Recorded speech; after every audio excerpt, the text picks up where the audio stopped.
Hello hello, j'espère que vous allez bien. Aujourd'hui on se retrouve pour une nouvelle vidéo et aujourd'hui on va parler de tissu. Parce que oui, je sais que c'est un sujet qui est souvent problématique pour vous. En effet, je reçois souvent des messages dans lesquels on me demande quel tissu il faut choisir par rapport à tel ou tel patron. Il faut savoir que le choix du tissu, c'est un sujet qui est quand même très vaste, mais j'avais quand même envie de vous faire une vidéo pour vous donner quelques petits conseils. Pour bien choisir son tissu, il faut déjà se poser les bonnes questions. J'en ai préparé 10 et je vous propose de les découvrir dans cette vidéo. Alors c'est parti. L'une des questions que l'on pourrait se poser, c'est est-ce que je veux un tissu qui est plutôt fin ou est-ce que je veux un tissu qui est plutôt épais?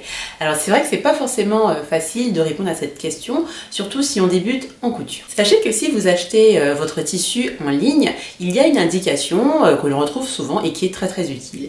Il s'agit du poids du tissu qui est renseigné sur les sites web en grammes par mètre carré. En gros, plus vous aurez un poids de tissu qui sera élevé et plus vous aurez un tissu qui sera épais. C'est une donnée qui n'est pas systématique mais que l'on retrouve quand même sur beaucoup de sites web. Pour vous donner un ordre d'idée, là je porte ma blouse Clara donc qui a été cousue avec une viscose qui a un léger pourcentage de polyester et pour ce tissu, on a un poids qui est égal à 180 grammes par mètre carré. A contrario ici, j'ai un tissu qui est plus épais avec ma robe Scarlett, donc il s'agit d'un lainage chiné et là on a 400 grammes par mètre carré. Donc là on voit qu'on a quelque chose de plus épais et de beaucoup plus rigide. Enfin, si vous vous rendez à un magasin, n'hésitez pas à toucher le tissu, à bien le plier pour bien estimer l'épaisseur du tissu. Une autre question que l'on pourrait se poser, c'est est-ce que je veux avoir un tombé qui est plutôt fluide ou est-ce que je veux avoir un tombé qui est plutôt rigide? Là encore, ce n'est pas forcément évident de répondre. C'est pour ça que du coup, j'avais envie de vous montrer un exemple plutôt visuel pour vous montrer la différence entre un tombé fluide et un tombé plutôt rigide. Comme exemple, j'ai pris un modèle que je trouve plutôt intéressant pour l'exercice. Il s'agit de ma robe La La Land. Alors c'est un modèle qui est intéressant parce qu'on a une jupe qui est cercle, donc on a beaucoup de drapés, donc on peut vraiment voir comment est-ce que le tissu va bouger. Et on a également des manches papillons. Alors dans une première version, j'avais réalisé bien une robe en viscose. Donc la viscose, c'est un tissu qui est assez fluide, qui est léger, qui est aérien. Donc vraiment, vous aurez quelque chose de vraiment fluide. On le voit très bien au niveau de la jupe, on le voit également au niveau des manches papillons qui sont semi-ouvertes. Et j'avais également cousu une deuxième version, mais cette fois-ci en popeline de coton. Donc la popeline de coton, c'est un tissu qui est plus rigide, donc qui va, je dirais, mieux se tenir. Là, on voit que la jupe, du coup, elle a beaucoup plus d'ampleur et qu'elle reste, je dirais, entre guillemets, figée. Et on le voit également très bien au niveau des manches papillons, où là encore, on a quelque chose qui reste figé. Donc là, c'est un très bon exemple pour faire une comparaison entre un tissu qui est fluide et un tissu qui est rigide. Je ne vais pas plus m'étendre sur le sujet, mais si vous aimez les tissus fluides qui permettent d'avoir de jolis drapés, j'avais déjà écrit un article à ce sujet sur mon blog. Si ça vous intéresse, je vous mets le lien en barre d'infos. Un autre sujet qui peut être problématique avec les tissus, c'est la transparence. Parfois, on a peut-être envie de se faire une robe ou une jupe et on doute sur la transparence du tissu. Pour pouvoir estimer la transparence d'un tissu, on peut par exemple utiliser le poids. Le poids du tissu dont je vais vous parler tout à l'heure.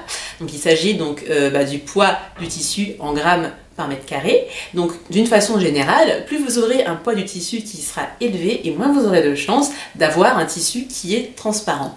Mais attention, on a bien sûr des exceptions. Ça peut être le cas par exemple de la broderie anglaise qui n'a pas forcément un grammage très faible mais qui a des parties qui sont ajourées parce que ces parties ont été brodées et trouées. Donc là, même si on a un grammage qui n'est pas forcément très faible, on a des risques de transparence à cause des petits trous qu'on a sur le tissu. On peut également aussi avoir cette caractéristique avec des tissus qui sont en maille.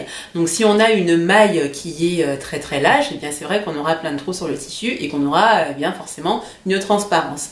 Dans ces cas-là, moi ce que je fais, je n'hésite pas à doubler ces tissus avec bien des tissus un petit peu plus fins. Ensuite, si vous êtes en magasin, encore une fois, n'hésitez pas à toucher le tissu, à le manipuler. Moi, ce que j'aime bien faire, j'aime bien prendre donc des tissus et les mettre sur ma peau. Pour cela, moi je prends un tissu, je le plie et avec le pli vers le bas, je mets le tissu sur ma peau. Et comme ça, je vois par transparence si j'aurai un tissu qui sera transparent ou pas. Pourquoi je fais ça? C'est parce que je porte souvent des vêtements qui ont une parmenture et quand on a un tissu qui est très très fin, c'est pas très joli d'avoir la parmenture qui est juste en dessous. Donc c'est pour ça que j'aime bien faire cet exercice-là en regardant comment est-ce que le tissu se comporte sur ma peau. La quatrième question que l'on pourrait se poser, c'est est-ce que je vais être à l'aise dans ce vêtement avec ce tissu-là? Alors c'est une question que j'aime beaucoup parce que c'est bien beau d'avoir une jolie cousette, mais c'est encore mieux si on est à l'aise toute la journée dans ce vêtement. Alors moi le conseil que je peux vous donner, si vous voulez avoir un vêtement qui permet à votre peau de respirer, privilégiez plutôt les matières qui sont d'origine naturelle ou d'origine chimique. Côté fibres naturelles, on va avoir le coton, on va avoir la laine, la soie ou encore le lin par exemple, et côté fibres chimiques, on va avoir la viscose ou encore le tencel. A contrario, je vous déconseille d'utiliser les fibres qui sont synthétiques, donc les fibres qui sont issues du pétrole, comme le polyester ou encore l'acrylique, qui ne laissent pas respirer votre peau. Enfin, si vous aimez porter des vêtements qui sont très ajustés, par exemple des pantalons qui sont très ajustés, je vous conseille d'utiliser des tissus qui ont un faible pourcentage d'élastane. Pourquoi? Parce que l'élastane donnera un peu d'élasticité à votre tissu et vous gagnerez en confort. La question qu'on peut maintenant se poser par rapport à mon dernier conseil, c'est comment savoir si j'ai un tissu qui est élastique ou pas. Donc je vous le disais tout à l'heure, on peut déjà regarder s'il y a de l'élastane dans le tissu. Donc sur les étiquettes, vous verrez soit le mot élastane, soit le diminutif EA. Mais il faut également savoir que vous avez des tissus qui sont naturellement élastiques. C'est le cas du jersey par exemple. Pourquoi? Parce que le jersey, ce n'est pas un tissu, c'est une maille. Donc c'est entre guillemets un tissu qui a été tricoté. Donc le fait qu'il ait été tricoté lui donne naturellement de l'élasticité. Pour finir sur l'élasticité, vous verrez que sur certains patrons, on vous demande d'avoir un tissu qui a par exemple au moins 40% d'élasticité ou 50% d'élasticité. Donc si vous ne savez pas comment le mesurer, vous allez voir que c'est très simple. Tout d'abord, vous allez prendre un mètre que vous allez poser sur une table. Ensuite, vous prenez votre tissu et là, il faut que la lisière de votre tissu soit perpendiculaire à votre mètre. Alors là, je m'arrête 2 secondes pour vous définir ce que c'est qu'une lisière si vous ne savez pas ce que c'est. Alors quand vous achetez un tissu, à la base, le tissu il est en rouleau et sur les 2 côtés, il y a les bords du tissu qui sont finis. Et donc ces bords-là, c'est ce qu'on appelle la lisière. Et donc quand vous demandez un métrage de tissu, ce dernier est coupé perpendiculairement à la lisière. Maintenant que vous en savez plus sur la lisière, on revient à nos moutons. Donc je vous disais tout à l'heure qu'on place la lisière perpendiculairement au mètre. Ensuite, on place une épingle aléatoirement sur le tissu. Et je place également une seconde épingle à exactement 10 cm de la première.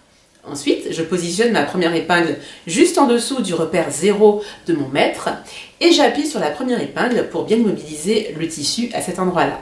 Et en même temps, je tire le tissu du côté de la seconde épingle. Et là, je regarde où tombe la seconde épingle et dans cet exemple-là, je vois qu'on a maintenant un linéaire de 15 cm entre mes 2 épingles. Donc ça veut dire qu'on a gagné 5 cm, donc on a fait plus 50%. Et ça veut donc dire qu'on a un tissu qui a une élasticité de 50%. Vous savez maintenant comment calculer l'élasticité d'un tissu.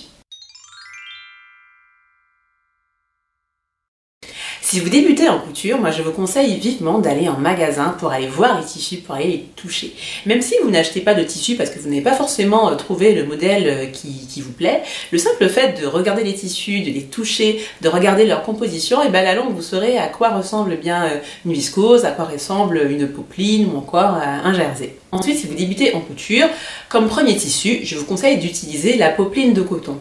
Pourquoi? Parce que c'est un tissu qui est rigide, qui est facile à travailler, qui se repasse facilement, qui est ni trop fin ni trop épais et comme ça vous pourrez apprendre les bases de la couture sereinement. A contrario, je vous déconseille d'utiliser le jersey qui est un tissu, je dirais, assez capricieux. Pourquoi? Parce qu'on l'a vu, il est élastique. Ensuite, c'est un tissu qui est très souple, qui a tendance à roulotter au niveau des bords. Bref, c'est un tissu qui ne tient pas en place. Donc si vous avez votre premier projet couture, s'il vous plaît, n'utilisez pas le jersey. Mais par contre, on a quand même une petite alternative. Alors, si vous voulez vraiment utiliser un tissu élastique qui ressemble au jersey pour faire un sweat, par exemple, il est tout à fait possible d'utiliser un tissu qui s'appelle l'interlock. Alors l'interlock, visuellement, ça ressemble beaucoup au jersey, mais dans les faits, c'est un tissu qui est très facile à couper et qui est très facile à coudre et qui ne roulotte pas au niveau des bords. Et parfois, on n'a même pas besoin de surfiler les bords pour éviter qu'il s'effiloche. Moi, c'est un tissu que j'ai utilisé pour me coudre mon tout premier sweat et franchement, je n'ai rencontré aucune difficulté. Donc vraiment, si vous débutez et que vous voulez absolument avoir un tissu extensible, privilégiez plutôt l'interlock qui est un tissu qui est plus facile à travailler. Si vous avez un tissu qui a des quadrillages comme le tartan par exemple, peut-être que vous vous lancerez le défi de vouloir faire les raccords sur votre cousette. Dans ce cas-là, il est fort probable que vous ayez besoin de plus de tissu que prévu. Pourquoi? Parce que quand on a un tissu qui est uni, on peut très facilement imbriquer au maximum les pièces de patron sur le tissu pour faire des économies de tissu. Mais par contre, si vous voulez faire des raccords, il faut faire un petit peu plus attention au positionnement des pièces de patron sur le tissu et ça peut quand même vous demander plus de métrage que prévu. Donc si vous voulez faire des raccords, attention à ce point-là. Pour mes patrons de couture, on me demande parfois quel tissu il faut choisir par rapport à tel ou tel modèle. Sachez que pour une grande majorité de créateurs, on vous conseille en fonction du patron sur les différents types de tissus que vous pouvez utiliser. On a même certains créateurs qui font des articles de blog pour vous aiguiller davantage sur le choix du tissu. Donc si vous vous sentez perdu sur le choix du tissu, pensez d'abord à bien regarder les instructions qui ont été laissées par le créateur. Quand vous achetez un tissu, je trouve qu'il est préférable de savoir comment est-ce qu'il s'entretient. Par exemple, si vous êtes allergique au repassage, ça sert à rien d'acheter par exemple une viscose qui se froisse beaucoup si vous savez que vous ne la repasserez jamais et que donc vous ne porterez jamais votre cousette. Si vous aimez les tissus qui se froissent pas ou peu, sachez que j'avais déjà réalisé une vidéo à ce sujet. Si ça vous intéresse, je vous mets le lien en barre d'infos. Enfin, si vous avez un doute sur le choix de votre tissu, je vous conseille vivement d'aller faire un tour sur les réseaux sociaux, notamment sur Instagram avec le système des hashtags. Par exemple, si vous allez voir le hashtag Les Lubies de Kadia, c'est le moment auto-promo, et bien vous verrez qu'on a un certain nombre de créations qui sont liées à mes patrons. Donc si vous avez un doute sur le tissu que vous allez choisir, n'hésitez pas à aller faire un tour sur ce hashtag et pour aller voir les créations des unes et des autres, et donc pour découvrir les tissus que ces personnes ont utilisés. On a également d'autres marques qui vont donner un hashtag à chacun de leurs patrons. Par exemple, moi j'avais cousu la robe Pensée de Dirando. Donc si ça vous intéresse de savoir quel tissu est adaptable en fonction de ce modèle-là, eh bien vous n'avez qu'à taper le hashtag DDPensée sur Instagram et là vous verrez un certain nombre de créations qui ont été faites par rapport à ce patron-là. Et encore une fois, vous pourrez voir tous les types de tissus qui ont été utilisés pour coudre la robe Pensée. Voilà, nous arrivons à la fin de cette vidéo. J'espère qu'avec ces conseils, vous arriverez à mieux choisir votre tissu. Avant de vous quitter, je vous fais comme d'habitude un topo sur ma tenue du jour. Aujourd'hui, je porte un sweat cousu à partir de mon patron Charlie. Donc c'est un sweat avec un joli nœud dans le dos. Donc la version que je porte aujourd'hui, c'est la version qui est la plus couvrante. Mais sachez qu'il existe également une deuxième version avec un très grand décolleté dans le dos. Voilà, si cette vidéo vous a plu, n'hésitez pas à me le dire en me laissant un gros pouce bleu et surtout à vous abonner à ma chaîne. En attendant, je vous dis à bientôt pour une prochaine vidéo.